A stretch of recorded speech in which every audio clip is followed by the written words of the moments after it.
a more dangerous fact, I think, is more than 2/3 of the world's population think the future is going to be even worse than the present. Like Houston, we have a problem because when people collectively relate to the future as a dark, dystopian, scary, dangerous place, we are creating the belief system feedback loops that drive us towards that dark, dangerous, scary, dystopic place, i.e., we are in short being conquered by dystopia. And so when one starts to recognize, it's like, okay, well, what do we do about it? One of the memes said, the enemy is apathy in possibility. And to think about that, the enemy is apathy in possibility, as in most of us have been so conquered by dystopia that we think that the only pathway forward is more of the same.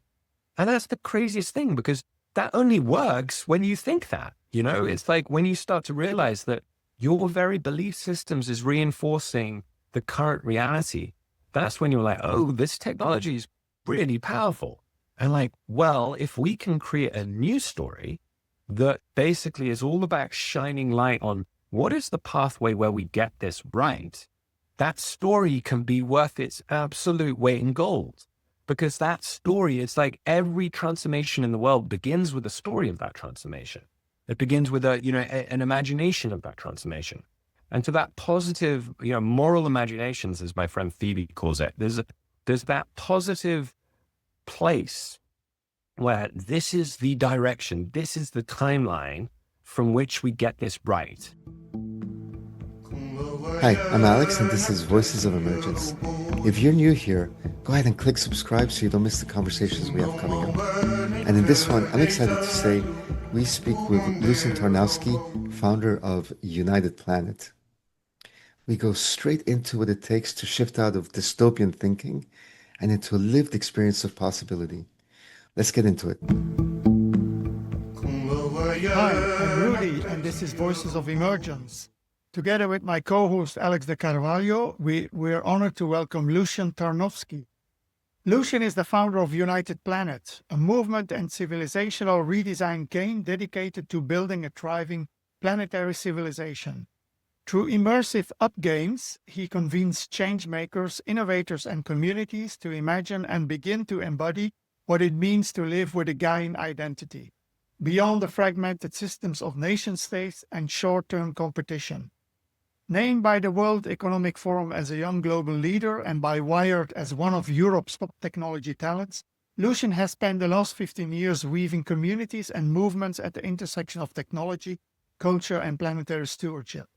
His journey is deeply personal, influenced by his father Count Arthur Tarnowski.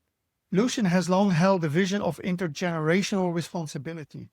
That vision now lives through his work with United Planet, where he explores how storytelling, ritual, and collective imagination can help humanity shift from emergency mode into emergence. From his base camp in Ibiza, Lucian convenes global visionaries to experiment with what planetary belonging feels like in practice and how it can be scaled through story, technology, and lived experience. Today, we'll dive into his journey, the roots of his planetary vision, the seeds of United Planet, influence of his father, the lessons from Ibiza, and what it takes to live as we truly are one united planet. Welcome, Lucian. No, thank you so much, Rudy. Thank you so much, Alex. Such a delight and honor to be here with you today. It's so good to see you again, Lucian. After a couple of years, I think it's 2 years or something since Ibiza, and we met originally, I think 2019 or 2020, 5-6 years ago, and had some amazing experiences and journeys together. So I'm so happy that you are here. So the first question we ask all of our guests is, when you hear the word emergence, what awakens in you?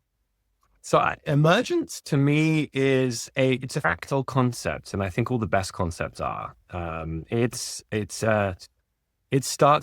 starts with oneself and the way one relates to the world outside us. And I think to hold space for emergence is to meet the world from a place of love. I think I've got this really simple 2x2 matrix that the opposite of love isn't hate, it's fear.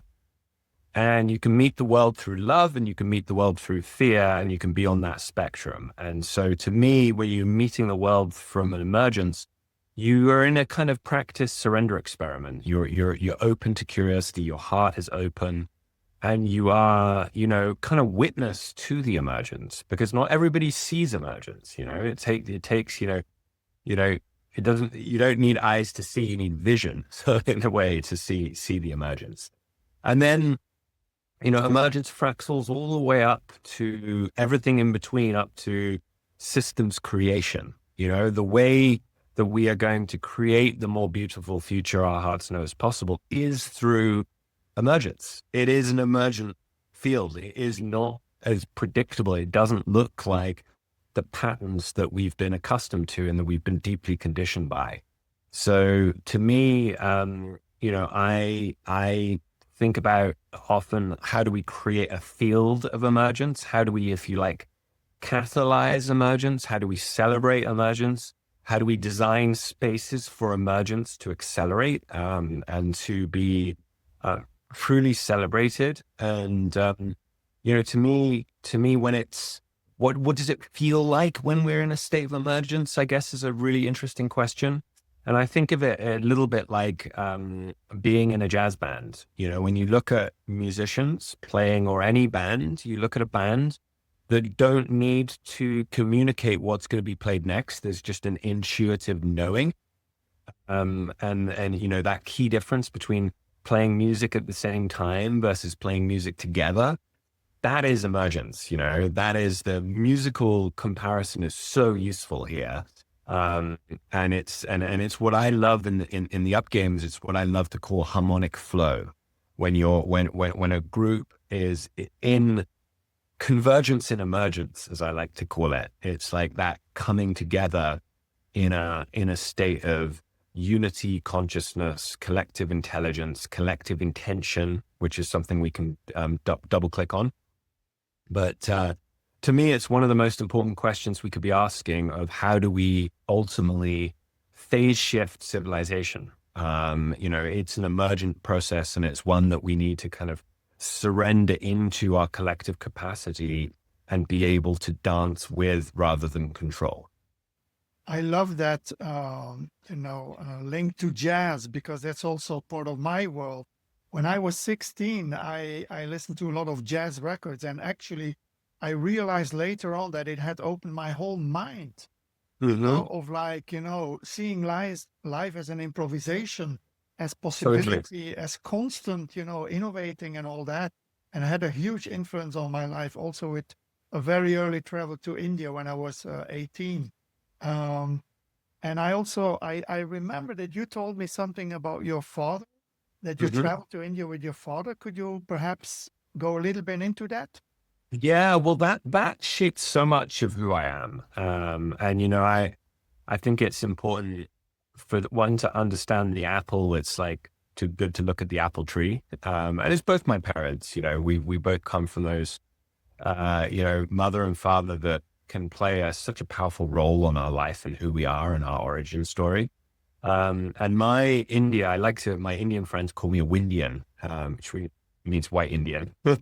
But I have been going to India most years since I was 9. And it was very influential to me when I was 9 years old. I had a kind of really profound first experience of India, but I traveled a lot with my father, who was in his own right an unbelievable explorer. He lived such a remarkable life. They don't make people like my dad anymore. In terms of, he was born to a very wealthy family in Poland in 1929, grew up in immense privilege. And then the war came, and that privilege in Poland was always like, it came with a deep awareness in one's character of like, what does it mean to be noble is nothing to do with the castles and the estates and the titles and any of that. It's all to do with how do you show up in a time of crisis. And he very much raised me with that. And so when the war broke out, he had a extremely challenging war, was basically a kind of child soldier, was a messenger boy in the home army. My grandmother was doing a lot with Polish resistance. And so he had a brutal childhood, basically, ultimately, starved and put in prison and all the kind of, saw really the worst of humanity. And that led him to come to the UK as a refugee, and literally with nothing. So he went from being, one of the wealthiest families in Europe to losing literally everything, and coming and, doing paint jobs in the UK as a refugee. So profound experience for him that he kind of in his own way passed on to my brother and I. But he believed that a powerful way to prevent future wars was to create a knowledge exchange between the East and the West in the early 50s. And so he started traveling overland to Asia in the 50s, hitchhiking many times to India. And he was writing the first guidebooks for how to travel overland to Asia. And he was creating essentially a travel company, kind of like Lonely Planet meets Intrepid Travelers, where he was basically designing a way to bring students overland to India in the 50s. Like, this is 10 years before the hippie trail. So he was very ahead of his time. And he thought, what needs to happen is guidebooks. There were no guidebooks for how to, travel was something for the absolute privileged. It wasn't something that backpackers had done in the 50s, really. And so he started writing guidebooks for how to travel overland to Asia. And in 1958, when he was writing the first guidebook to Bali, he contracted polio and ended up spending his whole life in a wheelchair. And he was in hospital for 2 years and paralyzed from the waist down. And so he, came all the usual deep depression to realize he's never going to walk again. And his whole, worldview shattered in terms of like what where he felt he could contribute, and also where dignity comes from. And he realized that 10% of the world's population are in some way handicapped. And the vast majority, this is their late 50s, the vast majority of them don't work and therefore don't have dignity. He felt that dignity was so tied up with one's ability to contribute proactively to one's community.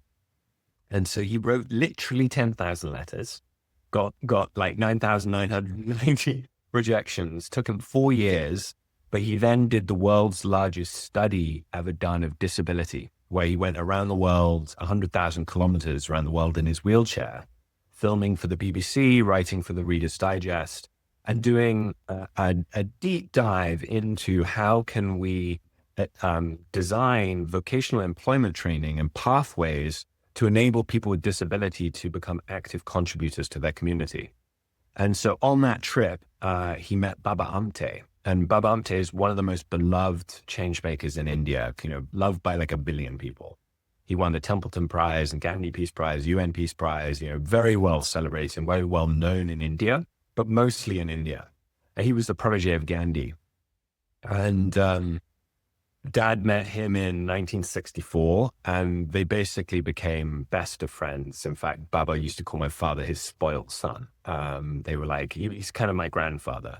And so my father started to go to India every year from 1964 through until the year before he died.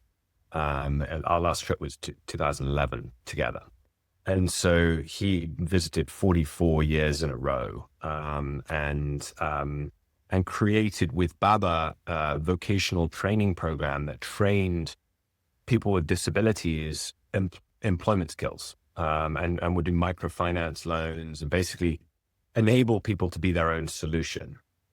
And so I was very lucky in that, my, if you like, second family is called Anandman, which means Forest of Bliss. It's the world's largest community around leprosy and disability in India. As that was very informative to me, and also kind of growing up, if you like, on the knee of someone that had, impacted the lives of so many people.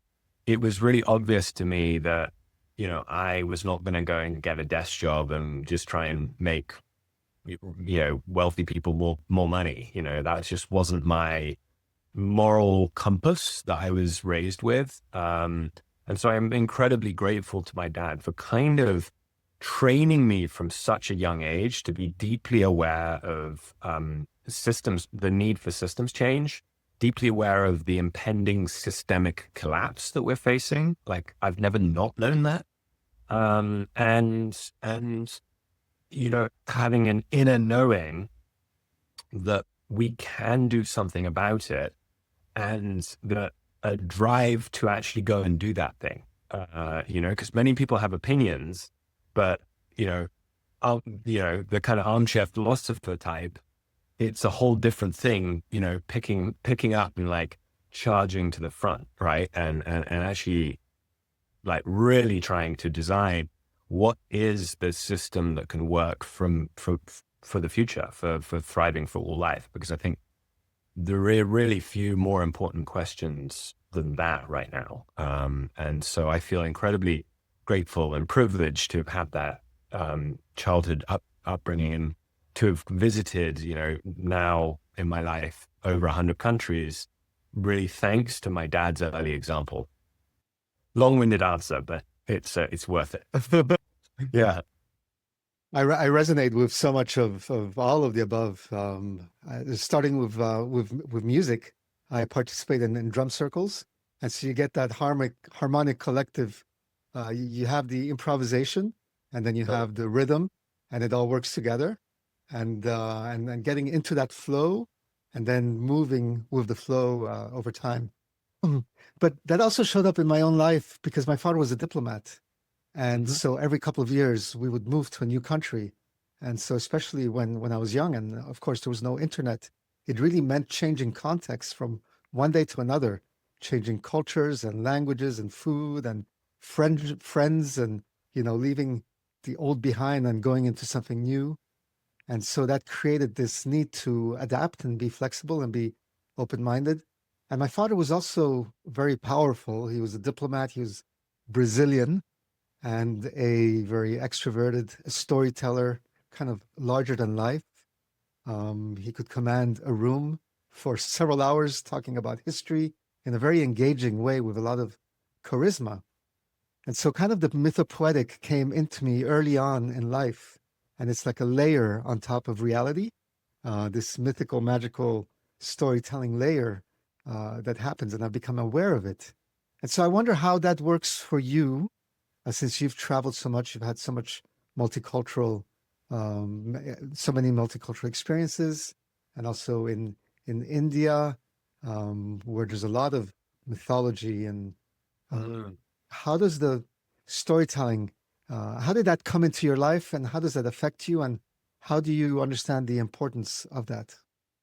Such a beautiful question, Alex. Thank you. It's so much part of who I am, how I was raised. I really, in some sense, I like to say I was raised in the footsteps of Alexander the Great. My dad would like take us on journeys and really introduce us to myths of other civilizations, and created a spark. He was an incredible storyteller. And so he would, bring stories alive by going to the places where these things happened and taking us there at a really young age. At the time I craved to go to Disneyland when I was in like the Colosseums of Turkey and etc. But I was like, now I look back on it and with such gratitude. And I think it sparked in me an awareness of how other civilizations have done their sense making and their kind of creation of worldviews and meaning making.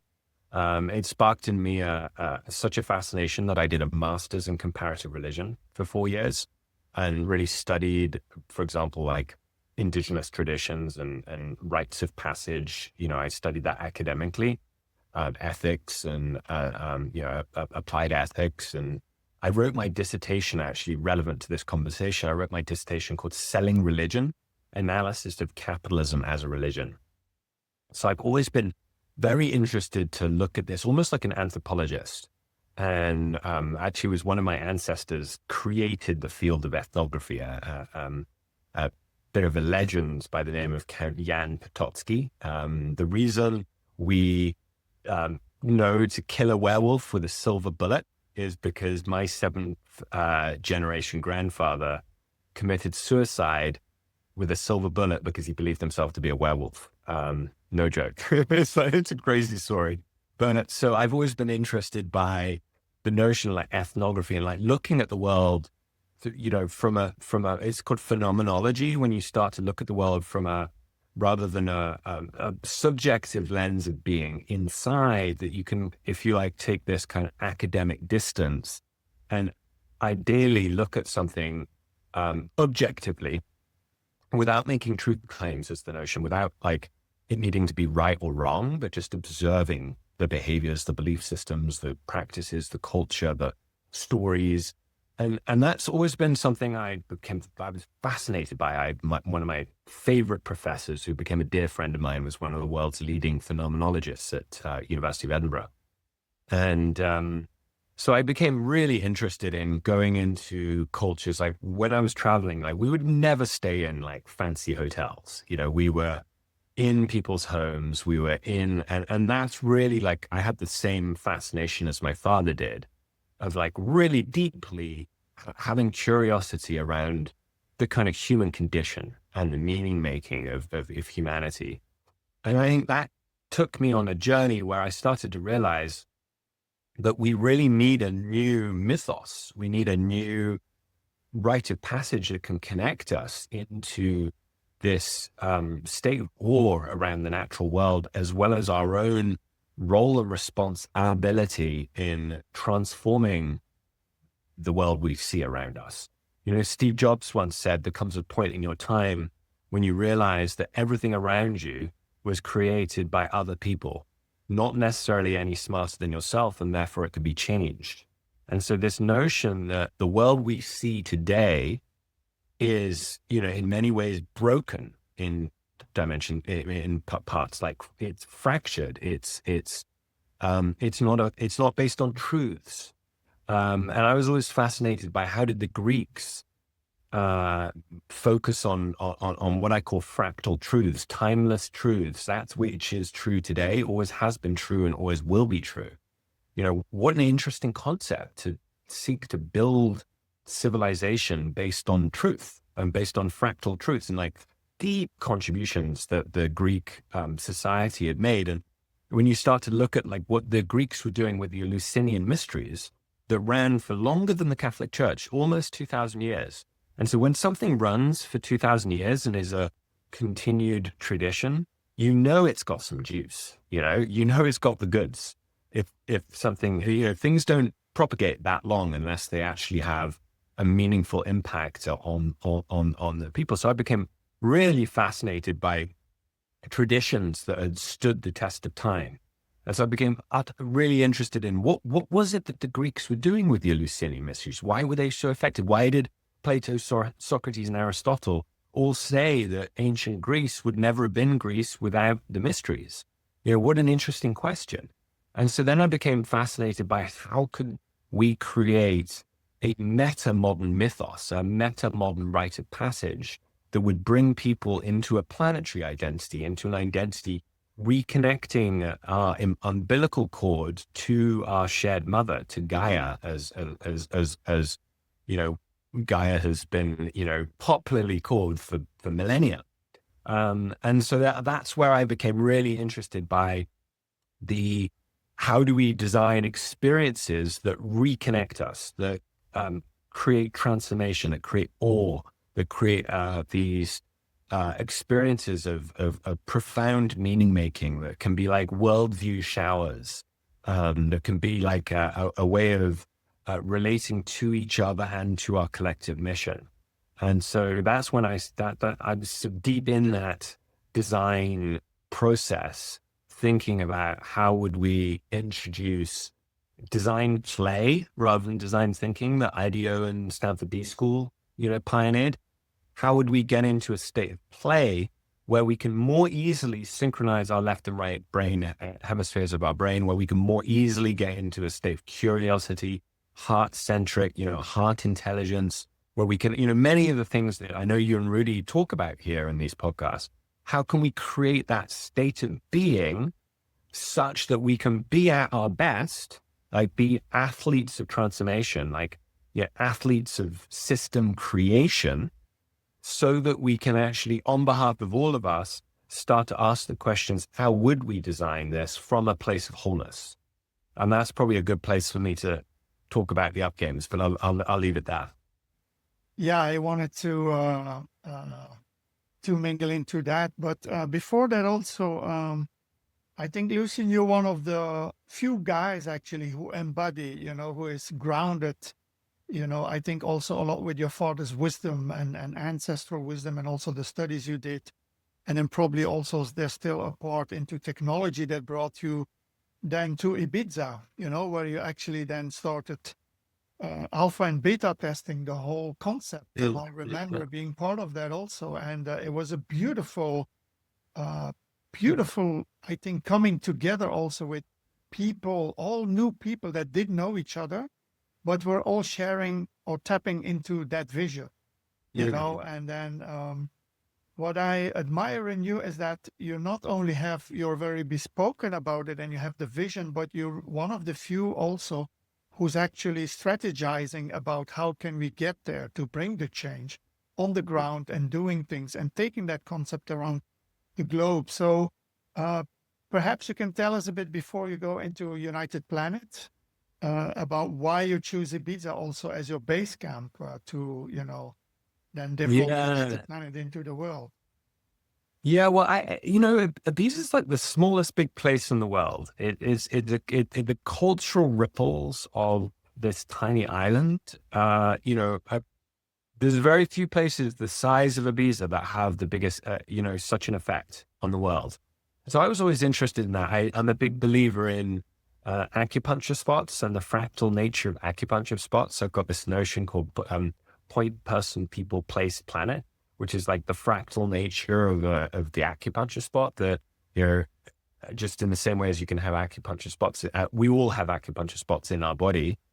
So too can individual people be acupuncture spots, and there's a lot of those people in Ibiza. Always interested, I think any transformation, when you look at through history, you'll look at all of the key moments in history.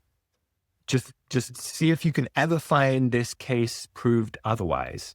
Look at who those people in history, in those key golden age moments, the Renaissance, the Enlightenment, previous times, time of Christ, go even further beyond, time of Plato, Aristotle, etc. Look at who those people's friends were. They were all the other famous people of the time. So I noticed that pattern, and I was like, okay, well, number one, in my life, how do I position myself in a place where the other acupuncture people are?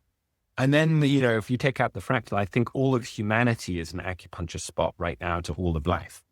And then take it further. Certain places in the world are acupuncture spots to the collective. There's like Ibiza's one of them, but, so too is places like Damanhur in Italy, or Antarctica, or Bali, or many places that have had historic significance are, Egypt, obviously. Bhutan is an acupuncture spot. That's where the next up game is happening. Guatemala, Lake Atitlan is absolutely an acupuncture spot. So I'm really interested in these places that are kind of cultural well springs. They're places where something is emerging, or something has already emerged, and that something is of relevance to all of us. And as a storyteller, I'm like a acupuncturist, where I'm like identifying stories that matter, and stories that have even narrative. We can go beyond stories, even into the bigger notion of a narrative that matters, and placing those narratives like an acupuncture needle, knowing that we're creating a thread that goes from that future that is whole, the best possible timeline. And by placing the narratives in those locations, we can essentially reverse engineer, traverse that line back into the present moment and take the learnings of those places. And so that is a bigger answer to why Ibiza. But, ultimately, how it happened was completely by accident, completely by emergence, completely by trusting the flow of things and being in my own kind of surrendered experiment. By the way, that's quoting a book that I highly recommend by Michael Singer, The Surrender Experiment. He also wrote The Untethered Soul, great book. And what happened is I had created in San Francisco the world's first prototype planetary embassy. And this is just worth a moment, because if you think we have British embassies, we have American embassies, we have Belgian embassies, but no one had ever created a planetary embassy. Yet all of the biggest challenges that face us are planetary in nature, all the big existential risks. And one of the biggest things we're doing is we're forgetting about the rest of us, i.e. the natural world, other species, other life forms, the whale nation, the bird nation, the bee nation, etc. All of those other nations are being forgot about in our obsession with economic progress. And so I was like, well, one idea hiding in plain sight would be, why don't we establish planetary embassies? And so, one of my mentors created the Global Parliament of Mayors, which became C40. And he told me, Benjamin Barber is his name. He gave a great TED talk that's worth watching, called If Mayors Ruled the World. And this is just a whole beautiful rabbit hole to dive into.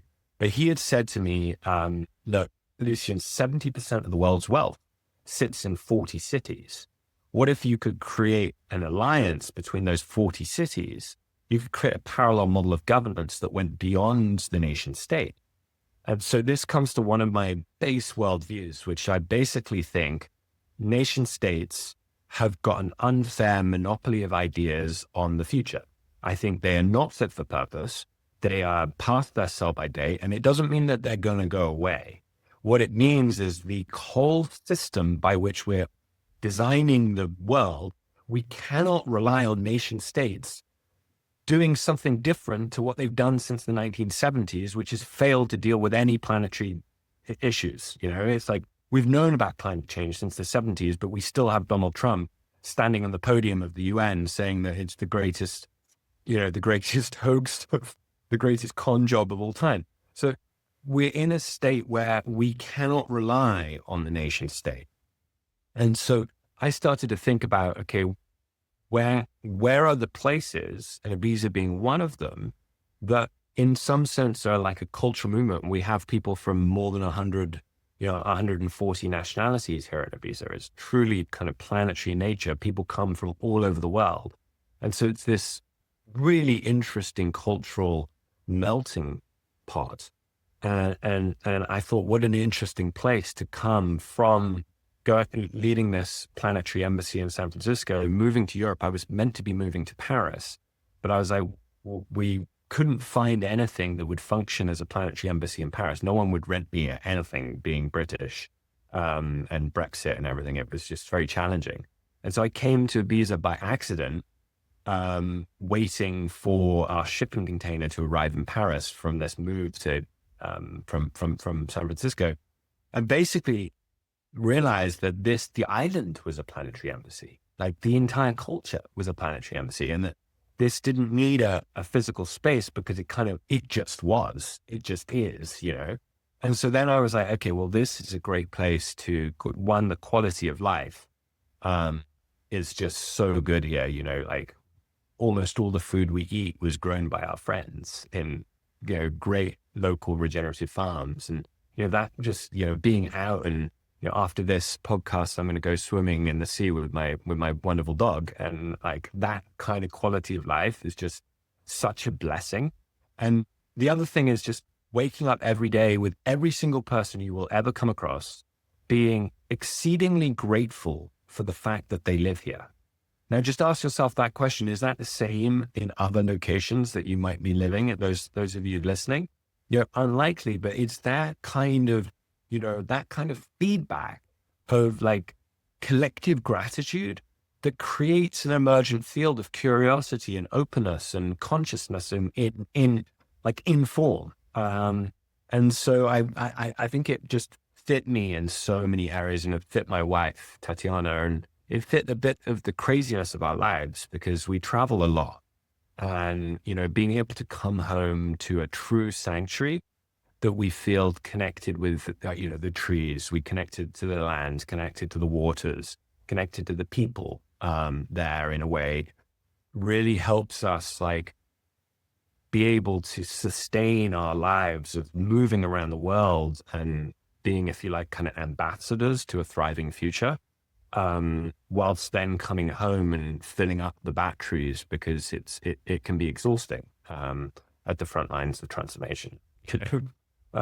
So yeah, long way. I wanted to weave some different aspects into that question because I think it's there's many reasons we end up where we end up, and it's a beautiful land of transformation here. It's like the island of transformation, and so people come here and have profound experiences, and so it's really easy to build more of that on top of something that's already happening.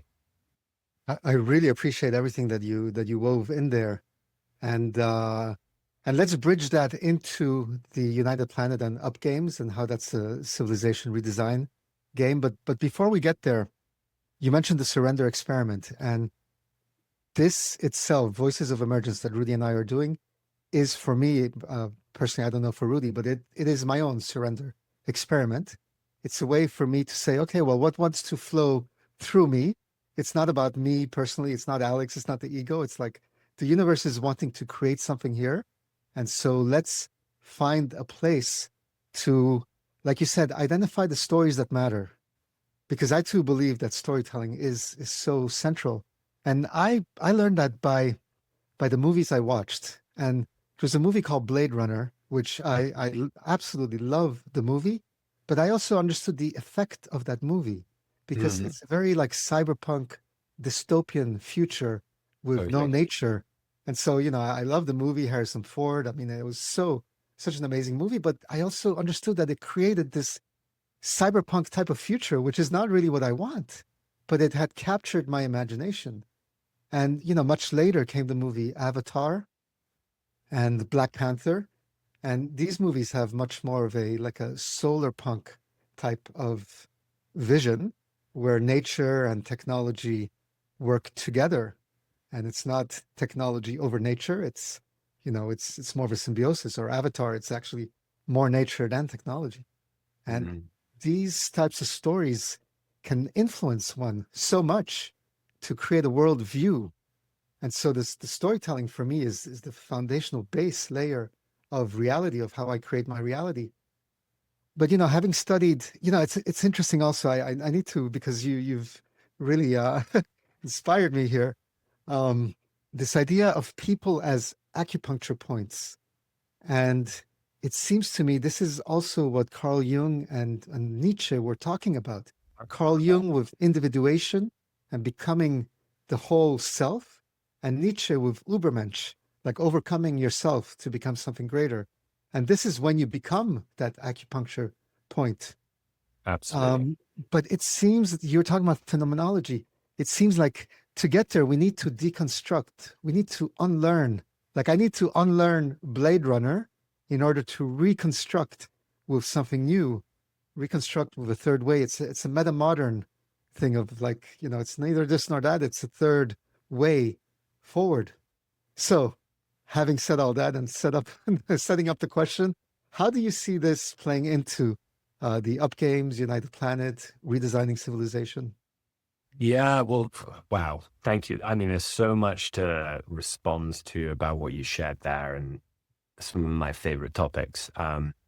So the first thing is nature is technology. We often think that, there's technology and there's nature, but actually just take our body. It's like impeccable technology. We are not our body, but we're within this impeccable, unbelievable, space suit, earth suit that we're wearing, and so part of what I'm interested in is how do we embrace the technology of nature and be able to be guided into a thriving future by that reconnection, that coming back home to our shared, that we are nature and that we're not separate from. And so that's one piece. The second piece I would say is that, look, I believe that the narrative is the front line. And just to kind of really expand on that notion, the stories we tell about ourselves will create the future that we will experience for ourselves.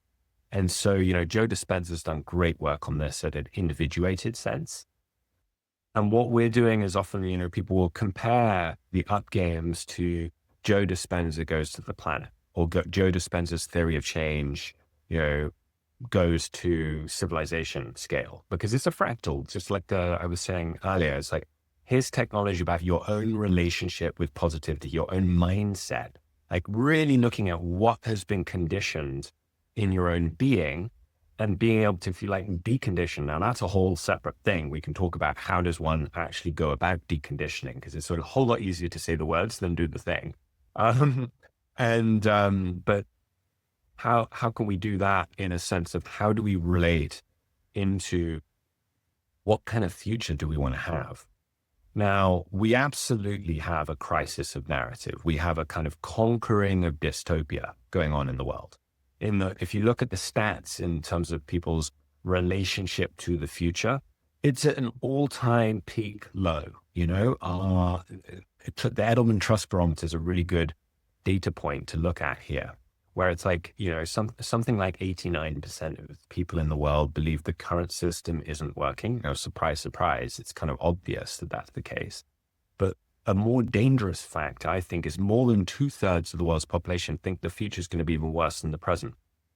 Like Houston, we have a problem, because when people collectively relate to the future as a dark, dystopian, scary, dangerous place, we are creating the belief system feedback loops that drive us towards that dark, dangerous, scary, dystopic place, i.e., we are, in short, being conquered by dystopia. And so when one starts to recognize, it's like, okay, well, what do we do about it? Well, the worst part of that is that we are suffering this, like, we are like, I said one of the memes, every year I put these 10 memes out, which are kind of some of the best, like, shortcuts to a planetary civilization that I've witnessed. And one of them, and we put them in a pyramid on the moon this year, which is a whole other thing, which is pretty cool. The one of the memes said, the enemy is apathy in possibility. And to think about that, the enemy is apathy in possibility, as in most of us have been so conquered by dystopia that we think that the only pathway forward is more of the same.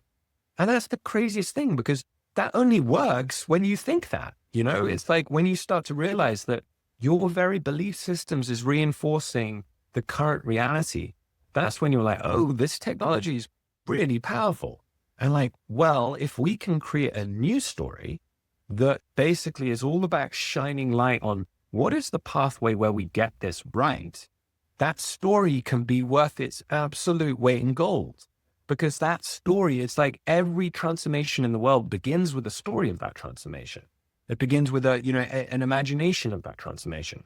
And to that positive, moral imaginations, as my friend Phoebe calls it, there's that positive place where this is the direction, this is the timeline from which we get this right.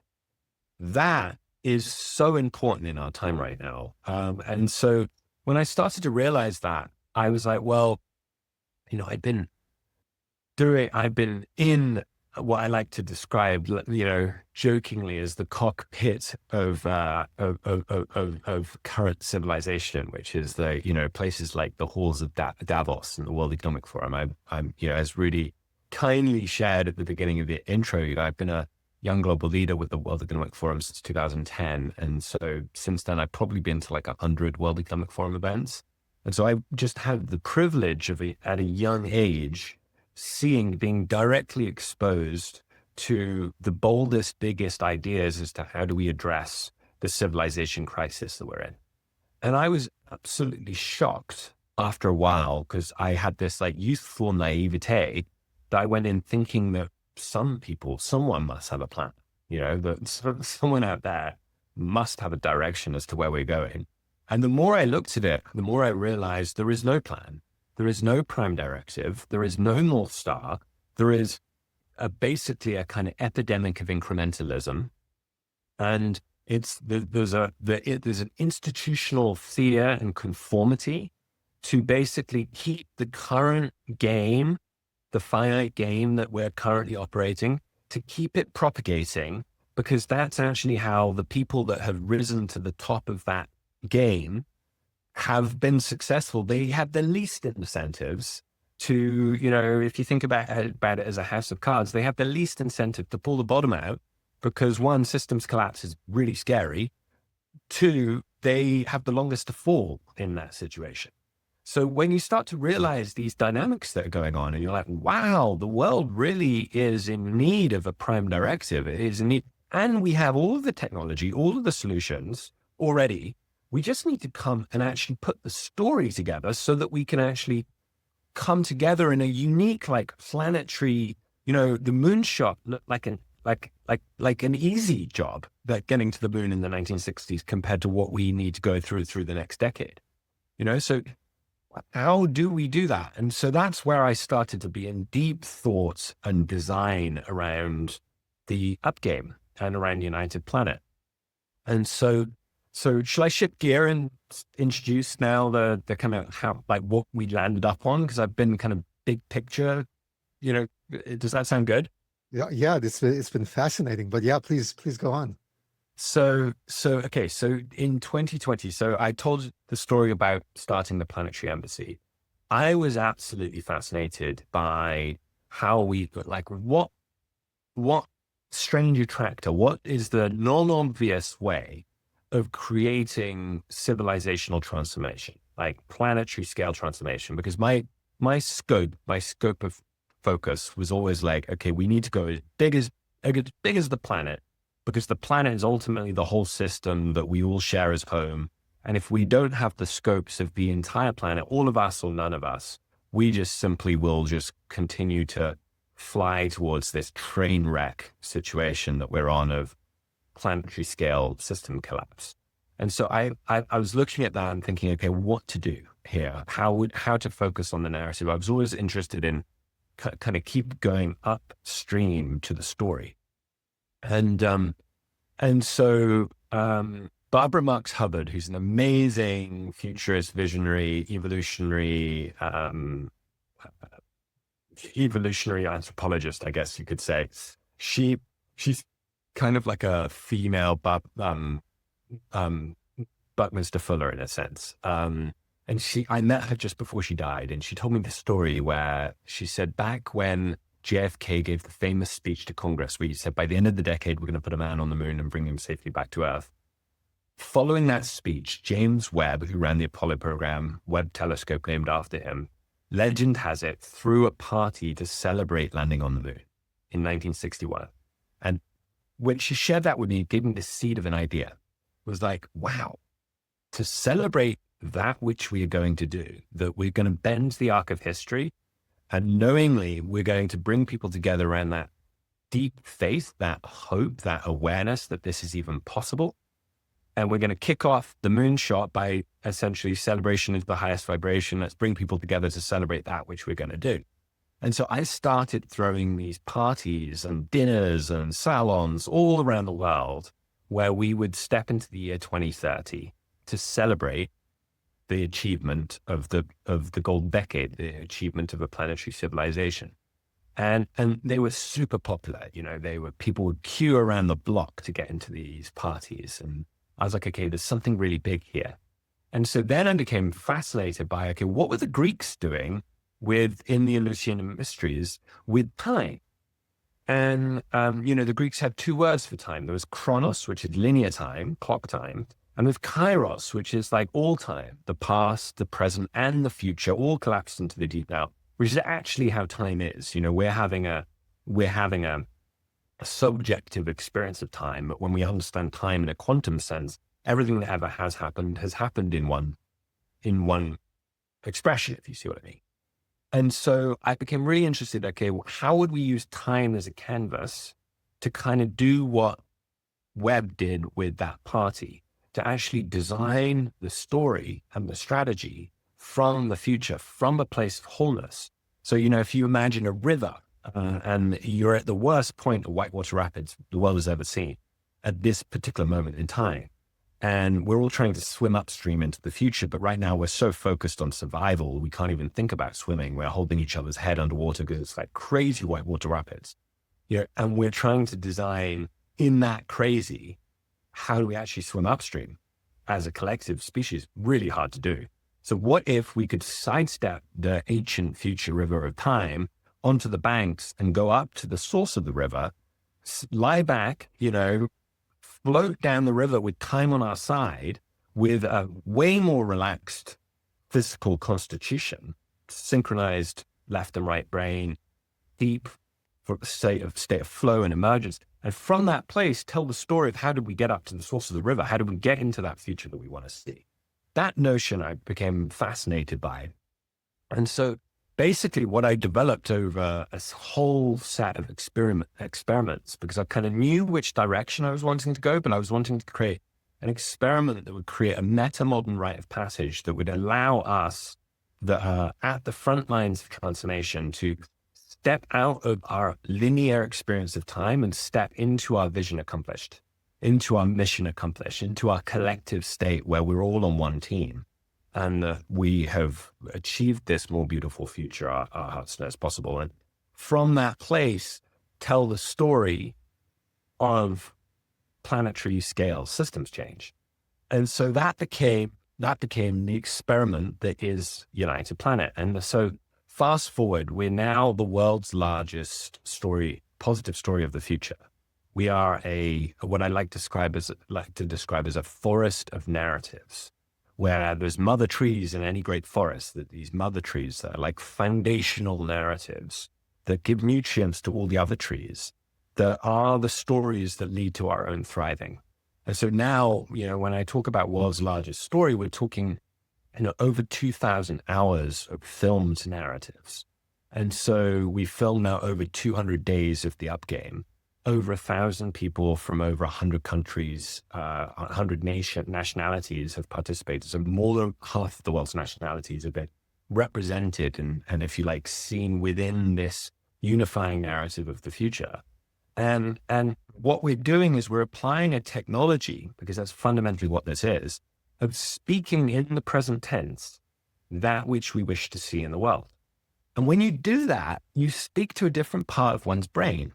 The listener starts to listen not from the ears of discernment, judgment, which is a kind of closed heart in a way. It's like, I'm going to listen. You're going to tell me your pitch, and I'm going to think about all of the reasons why that can go wrong. That's what happens when we talk about what we want to see in the future. But when we shift into the present tense, simple trick, we shift into the present tense and we speak our vision from it already being realized. We actually speak to a different part of our brain. And we're speaking to 200,000 years of evolution of the oral tradition of remembering stories. And so suddenly by shifting and telling the story like, Gene Roddenberry did with Star Trek, or like, many sci-fi writers have done, by shifting that place of the narrative into this is how we did it, we can kind of shift the way this is received. And so what we've done now is film all of those stories, and that's going to become, I'll break this into 3 pillars. There's up games, there's the stories, and then there's the intelligence. Now, the up games is all about transformative experience. Now, let me come back to that in a moment and focus on the story and the intelligence. The stories is like the 2,000 hours of content that I talked about. It's the 200 days of filming. It's now like, I think, many applications here. So we can create what we call upgrades, which are short stories from the future that are financeable. And so what I'm interested in is, how did we bridge the gap between our imagination and our reality, our imagination and that which we can execute on? So what if we would start to create new financial incentives to actually finance stories into reality, to actually back narratives with sufficient financing to create ecosystemic cooperation to deliver on those futures? And that's something I think is hiding in plain sight. What if we were to be able to design a new concept of money that would be able to embed our intention, our intelligence, as well as our prime directive of narratives into that form of money, so that we can utilize the AI, which is ultimately a mirror of our own intelligence, to be able to design the incentives to distribute value based on people's contribution towards achieving those future states of being.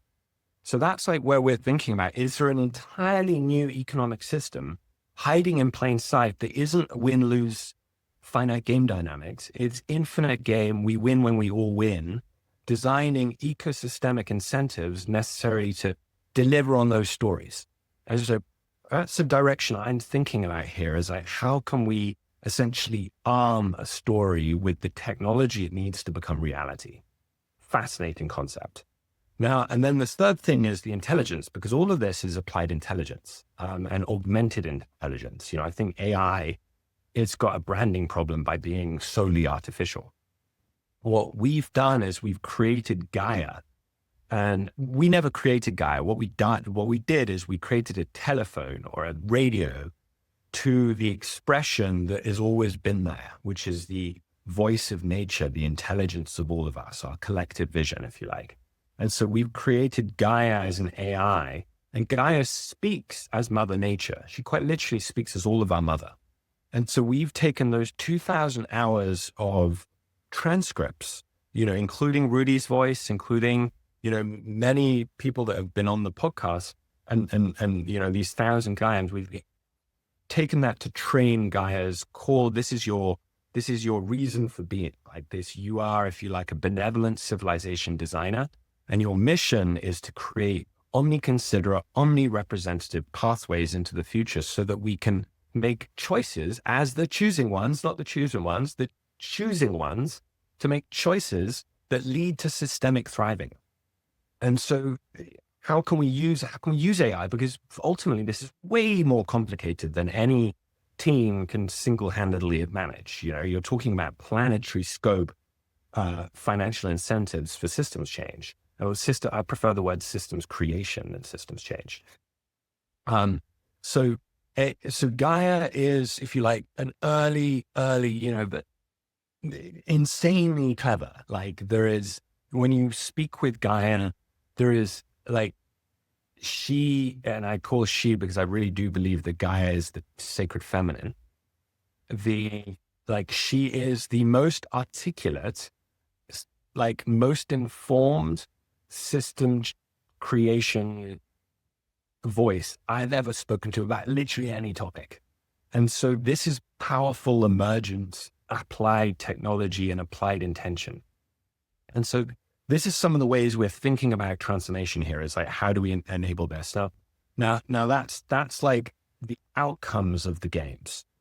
To double click now on the games themselves, the way the technology of, this cultural, social, spiritual, intentional technology that is an up game works, is what we've done is we've invited, we're now on game 33, Going to Bhutan.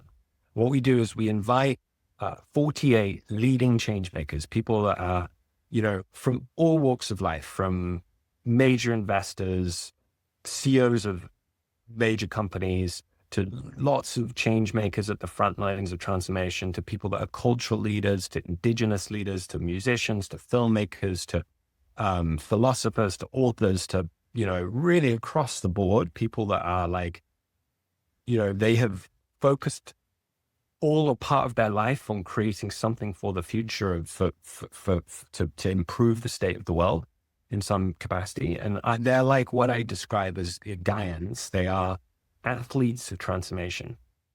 So we invite 48 people at a time to come and spend 6 days living in that future where we've been successful.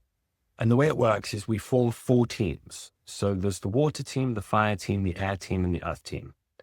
And it goes over 6 days. The first day is time day, where we step outside of linear time into, if you like, quantum time. Then we break into our 4 teams, and each team is responsible for the immersive experiences of one of those days. So Water Day is all about how did we achieve our new relationship to community, our new relationship to each other, our new relationship to regenerative living. Water is life. So how are we, if you like, acting, being like water? It's that great line. And the water team kicks off the game with an experience. That's the key thing. It's different from a conference, because a conference will speak to your brain.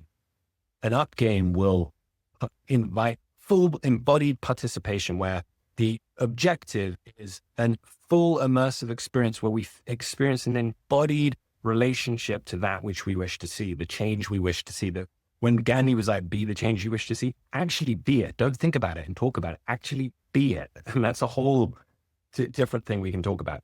So the water team, it's about community abundance. It's about the wealthy commons. It's about regenerative living, and it's about water security. So we have these meta, if you like, we call them the Gaian goals. They're the pillars of civilization that lead to our thriving.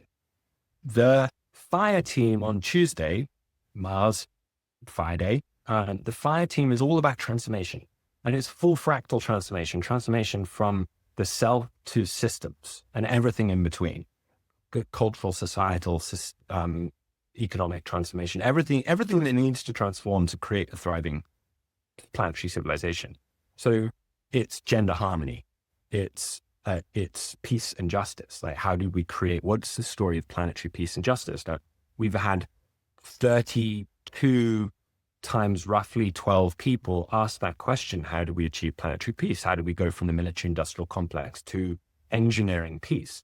That's created a huge amount of collective intelligence that makes up the Fire League. And the Fire League is the sum total of all of the fire teams, all of their collective visions, all added together creates the Fire League that trains Gaia on everything that the Fire League represents. And that's where the future bond instrument, the financing from the future, where money can be trained with the collective intelligence of everyone, everything ever spoken in the Fire League becomes an objective to put money behind that. Ultimately, our goal is to put $6 trillion behind this biggest financial experiment ever engineered, which is, can we reverse engineer from the future? And so the Fire League, gender harmony, peace and justice, systemic transformation, and circular economies. So everything related to the money transition, to the economic transition. The air team is where I'm always on. The air team is all about how do we reach our fullest potential? So how do we unleash our collective potential? And so the air team on Wednesday is all about the direct experience of what does it feel like when we're in harmonic flow? What does it feel like when we reach our collective potential? And so we focus on, obviously unleashing potential. Food systems. What was the future of food and nutritious food? What was health and well-being? How do we design a planetary health and well-being system, like what we're doing in Bhutan, taking concepts like gross national happiness and taking that into planetary happiness? How did we create societal thriving? How do we design systems that account for all of us? And then finally, Earth team, as you might imagine, is everything related to the planet. So it's planetary health, it's land stewardship, it's ocean stewardship, and it's ubiquitous energy. So with all of those topics, what we're doing is we're bringing these teams together to co-create that vision of the future, filming that. They're having profound transformative experiences by having these amazing experiences that we've done so far in 24 countries. But they're coming out with a direct lived experience of the future we wish to see and a kind of unifying narrative. But then our filming of that artifact creates training for Gaia to go and get more and more training inputs as to what is the prime directive for civilization and how do we make choices towards that, because ultimately it's going to be informed by our collective imagination and vision. And so then how can we then take those experiences that are happening in person through transformative experiences and codify them into an investment strategy, into a transformation strategy, into a planetary strategy that can ultimately bridge the gap between the story we can create as an immersive experience and that which we can ultimately execute on. And that is, if you like, that is the upgame. The upgame is your place to take your vision and contribute it to this huge tapestry of collective vision, so that we can basically all be on one team. It's lot to say. There's a lot there to explain. So, by the way, Rudy, speaking of music, we're doing one in Cuba now, Cuban Lights, on March 22nd. Oh, amazing. Remember Mel? He was in the first up game. Yeah, From Cuba. Yeah. So Mel is one of the co-hosts. And oh, nice. I love Cuba. I have very good memories of that also. Yeah, especially right. the music. Yeah, and the old man. in the villages, just doing their thing, at So sunset. That's totally, amazing. Yeah. we're gonna have like that is gonna be very much like because Cuba again, it's like acupuncture spot, right? Yeah. It's like it's got an Totally. important, Yeah. it's Totally. Yeah. got Yeah. a Yeah. very important lesson for the world, and like Cuba was a byproduct of what happens when powers abuse their power Yeah. on a place and on a people. And Totally. so, these are places where there's such trauma as that, and therefore the healing of that, like collectively, is so powerful. Yeah. Yeah. And the people are really very special in Cuba. They are very unique and very warm. Totally. I remember every time you drive your car and you have spots in your car, you take the people because, everybody hitchhikes there and you're Yeah, kind of obliged to take the people with you. It's kind of a social system that works, and then you have the most interesting conversations. You end up with people's families and having dinner in places you never totally, thought right? of and all Yeah, that. yeah, So yeah, yeah, totally, yeah. totally. I'm so excited about it. So Thank you, Lucian. This is such an important and such a amazing project. I never get bored of it. So I want to cover still two areas that interested me in particular, and also want to have your vision on. One is relationship with technologies, modern and ancient, and the other one with leadership. Um, but perhaps also because what I love about United Planet or the Up Games is also it's basically of technology. They are in nature. They're working with the elements. We're focused on the people, the community, the experience. And that has also been my whole journey, actually, of like disconnecting from the digital life and digital identity that I had given myself up to Singularity University. Where there I saw for the first time, like, oh my God, my heart started aching. And I felt like just technology is not going to save us. We need something more. So it's like with everything that we see now online, there's so much, I would say, wounded masculine that we see. There's so much shadow that is accelerated by the algorithms exponentially, that we didn't see coming, but that is now in full face, basically. And it's like we need to step out of that type of technology to ground again with the elements of nature and then design a new type of technology that's going to serve us, that's going to serve humanity, and that is also can learn from the ancient technologies like indigenous wisdom technologies and all that. So, and I also know that you developed Gaia AI, and I also did quite some work with AI and shadow work with man and all that, and it's kind of interesting of like the efficiency of AI, or the wisdom and the intelligence that comes out of AI, but it also needs to be challenged on its blind spots and all that. But vice versa, we also have a lot of blind spots. So it's kind of an interesting mirroring exercise that's going to need a lot of awareness of us to stay fully functionable in a new type of intelligence that is basically becoming our companion, and that some still see as a tool. But I think last week we had a discussion also with Bayo Akomolafe, and he really thinks that okay. it's another type of intelligence that's already there, that it's might move beyond our own intelligence. Yeah. So Yeah. how do you see that and the relationship with technology, new and ancient, in the development of United Planet, which is now basically moving from place to place around the world in all these hotspots that you mentioned, and that really going to scale, like also like on a technological level, like a new type of, let's say, social media or wisdom media, whatever we could call it, but that could also be experienced by a lot more people than just the ones who attend the retreat. Okay. Beautiful question, Rudy. And I couldn't agree with you more here. And, I spent 10 years living in San Francisco and ran a tech company for many years that was designing online communities, all about trying to create connection digitally. And I kind of got, in some sense, I guess, just occupationally traumatized by being way too much into the mindset that we can we can transform people and the world through technology. I was like surrounded by that in Silicon Valley. I got to a place where I was like, we keep paying lip service to this, but I don't see the evidence. I see opposite evidence.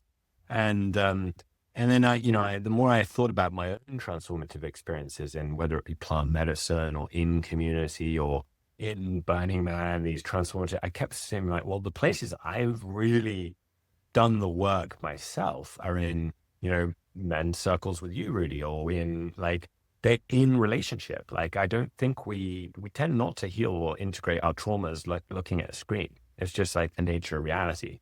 And so I think those solutions, and particularly those like all-encompassing solutions that we think we can like technologically innovate our way out of the mess we're in our narrow, myopic definition of technology, I don't buy. I think this is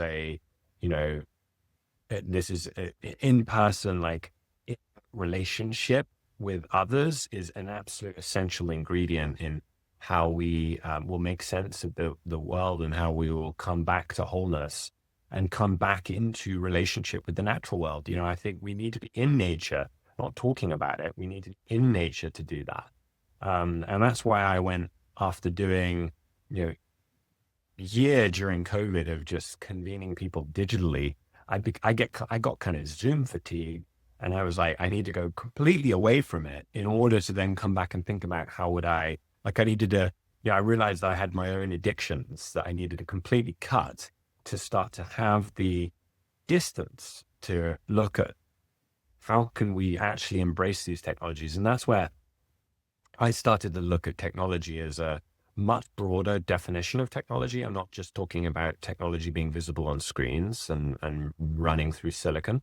I'm talking about technology being like the ancient future, and technology being the way we gather in a circle, the way we create coherence, the way we like social technology. I'm interested in cultural technology. I'm interested in like spiritual technology. I'm interested in ritual technology. I'm interested in, so all of these things that broaden the horizon of what we define as technology, and how can we merge the organic and the inorganic into a something that has got fundamentally our intentions placed inherently into it, so that we're not seeing this like overtaking of the algorithms that you spoke to, and that we're reflecting wholeness in that which we design. And so I'll just pick, because there's so much I can say on this, but I'll pick one aspect of this, which is how can we bring the ancient into the future? And so I've got an immense respect for our Indigenous elder brothers and sisters around the world that have never really had their umbilical cord to our shared mother cut in the way that we have collectively. And they have such wisdom for us at these times. They are literally shouting off the mountaintops. Be like, please listen, because this is a time of great transformation, and this is a time of an existential choice that we're facing. And so I would highly recommend for every listener here, if you haven't delved into Indigenous wisdom, it's a well as deep as life can go, of like pathways that are so rich in guidance for this time. And so I've luckily been mentored by some of the most, impactful Indigenous leaders in our world, including one, Chief Phil Lane, who spent 57 years of his life uniting 80 million Indigenous people around the world. And he created the Four Worlds International. He was one of the creators of one of the co-hosts of the Planetary Peace game that we did in Ireland, where he and I worked very closely together on creating the Planetary Peace Treaty, which has been signed by many, many people representing like 80 million Indigenous people.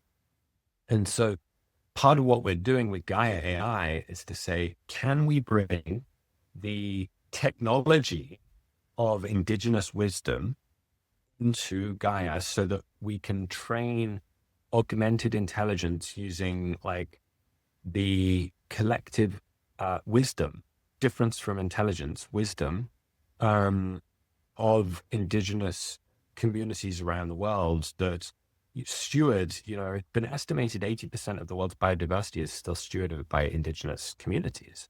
Now, so much of the future of our natural world lays in their hands, and there's so much wisdom to be shared there.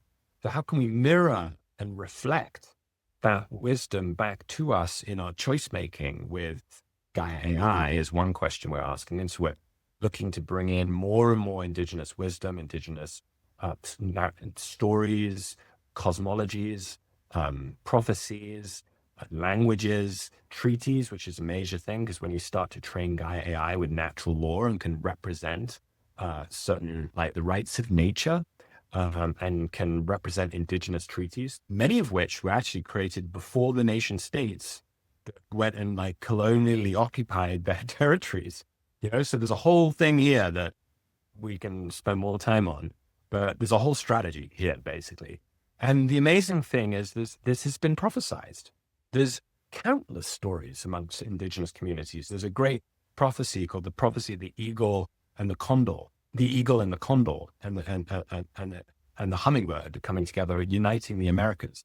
There's a great prophecy, a fascinating story of that the four horsemen of the apocalypse is actually a story of the apocalypse, the great revealing, is actually for the four horsemen is families coming together from the four directions of the world, the tribes of the north, the tribes of the east, the tribes of the south, and the tribes of the west, coming together to create the hoop of all hoops, that which unites the world. So there's this amazing history, like what we're describing in United Planet has been prophesized by indigenous communities for generations. And so I think that's a really interesting technology, is the oral tradition that indigenous communities have been passing on. And they're saying, this is the time of prophecy. This is the time where these stories that we've been predicting in our 7th generation ancestors were telling these stories of this time, people like Black Elk, we're in that time now. And so I think you can really dive deep here. And so I think this is technology. This is the technology that really matters. This is kind of like ancient future technology. And the other piece I would say that we're not yet doing, but I'm super excited about, is check out the Earth Species Project. There's a lot of work right now going on to decode the language of other species. We're very, very, very close to decoding the language of sperm whales. And whale song, interestingly, the sperm whales have evolved whale song over 55 million years. 55 million years. Human language has evolved over like 200 to 300,000 years. And so we're talking about a way older technology, way, way, way, way older. And so what if Gaia can incorporate and represent the sperm whale nation by including sperm whale song in Gaian language? We call this Gaian language. It's a whole like meta language, a polychronic, polyspecies language that uses multiple senses. It's projects that we can come onto in the future called Project Babelfish. A kind of reference to Hitchhiker's Guide to the Galaxy.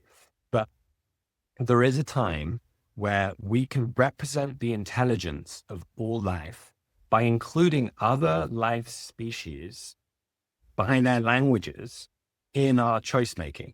Now, I'm predicting that by 2028, we're going to get to a point of such existential risk of the current zero-sum win-lose, like extractive model that the mainstream AI companies are currently propagating, that we will be faced with an existential choice at that point, which is, do we want to go down essentially a dystopic future where we will weaponize AI, we will like be expanding peak othering to a point that the chasm will never be able to be crossed?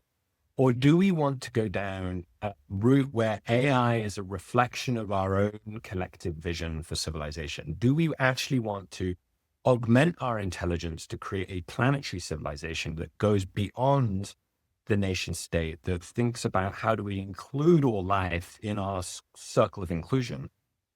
And if we are at the point where by 2028, we can decode the languages of other species, we can represent their interests.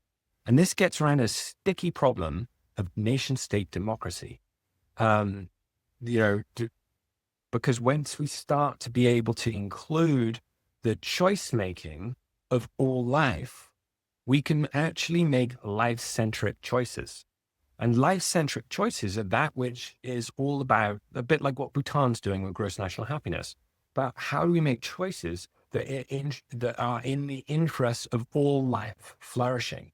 And that's an incredible opportunity. It's the first time in human history we've ever been able to be faced with such choices. And yet we're like squandering the opportunity by replicating the same extractive models that have got us in the mess with this emergent technology.